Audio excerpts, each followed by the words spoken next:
Hey, how's it going, guys? Asian and Green here again. Today, we'll be going over my current helmet setup. So the base of the helmet is the OTTO SF Super High Cut Ballistic Helmet in size large and tan 499. So the way we'll be doing this, first I'll go with the helmet cover, then I'll go from the front all the way around, and then inside my helmet. So firstly, for the cover, I have the OTTO SF helmet cover multicam. Here in the front, I have the Argus LWNVM, or lightweight night vision mount. The main reason why I got this instead of a Wilcox mount is because Wilcox mounts are $500. This was $150. Kind of an easy choice there. I've had this since 2023. Pretty good lockup. Very minimal wobble. Though between the actual mount and the night vision shroud, there was a little bit of wobble. It wasn't irritating or anything, just noticeable enough where I wanted to do something about it, and I just shimmed it with 100-mile-per-hour tape. For the shroud, I'm rocking the modular bungee shroud that OTTO includes with all their current generation of helmets. Working on to the right, I have the USIR flag patch, as well as some dynamic Fuzz covers in multicam arid. I'll be going over my hear protection here in a second. Here in the rear, top rear, I have the Core Survival Hel-Star 6 Strobe. This is their 20 series. They have a 20 series and a 40 series. The only difference is how you go from Vis Light to IR. For the 20 series, it's this plastic tab that you have to, pop out, rotate 180 degrees, push back in. In the 40 series, it's just a switch that you just, move back and forth. I do not like the 20 series switches because the first month we having these, having to go back and forth between white light and IR for training events, it ended up slowly tearing in half right here. So I had to super glue it, and I paid like 190 some bucks at the time. Now they're like 200, and I'm not doing that. I plan on replacing them with a S&S Precision Manda Strobe, just to have that little smaller footprint.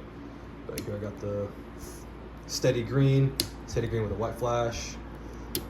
And then for the IR setting, it's just a dim flash and then a bright IR flash in the second setting.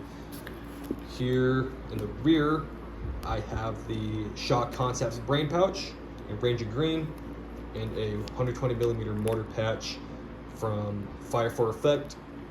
Mostly use the brain pouch as a stowage system for my strobe, as well as some counterweights. Here on my left, I have my blood type, as well as a unit patch that my unit was given out in 2023 before we went to Germany. They don't give them out anymore. And then for my hearing protection, I'm rocking the Peltor Comtac IIIs. I bought these secondhand while in Germany. They're pretty nice. Pretty good, hearing quality. For the mounts, I'm using the OTTO Engineering Scorpion mounts, as well as the adapter from Gibbous Outfitters. I did at first get the 3M adapter for the Comtacs. I just didn't like that they mounted up here. It felt like it just added some width to the helmet. Not a whole lot, it was just something I didn't really feel comfortable with. I did try the OTTO arms with the AXL adapters before this, but the arms broke and I was not paying to replace those. So I went with these instead. These held up really nicely. They kind of pop in and out, kind of like the Peltors, but instead all you gotta do after you push these in, so let me just rotate these down. So you rotate them in and then you just push down the arms and they'll pop. And to pop them out, instead of you just pulling them straight out, you pinch them together and you pull them out. And I found that these actually, it was harder for them to just randomly come undone compared to regular 3M mounts, which I liked a lot. And with some people I talked to, some of them had some complaints where the pop in and out feature would end up deteriorating over time with the 3M mounts, where they would either be stuck out or they would just be super easy to pop in and out. I also rocking the gel cups, which I am replacing soon because of, they're just mush at this point. They don't really seal up as well as they used to when I first got them. On the inside, I have the standard Ops Core Lux liner with the OCC dial, or the OCT dial, however you prefer to call it. I do plan on switching this out with the new Ops Core Lockdown liner, mainly because even though they say that it's supposed to ventilate, I'm pretty sure it's mostly meant for bump helmets.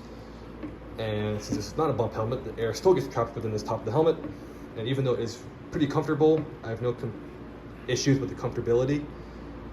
It just doesn't ventilate well. I'm down in Fort Bliss, it gets really hot, and there's nowhere for that heat to dissipate to. Before I had the SF, I actually had an Ops Core XP super high cut, not the legacy version, which is slightly lower cut.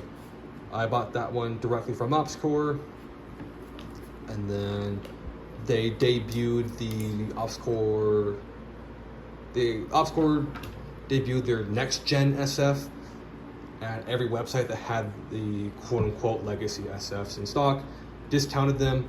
So I was like, why not? Sold my XP, got this one. The only difference between the XP and the SF was just slightly less Velcro on the outer shell and the slightly thicker shell. It was like slightly heavier, barely noticeable. I bought this helmet from HCC Tactical. This is not like a sponsored video in any way. I do also plan on switching out the rails because I don't like the slight greenish hue they have to them, as opposed to like, a coyote brown. But other than that, if you all have any questions, please feel free to leave a comment below. If you like the video, please like. If you didn't like the video, whatever, man. Alright, well, thank you all for watching. I plan in the near future to do a kit video, so look forward to that. So, see you all later.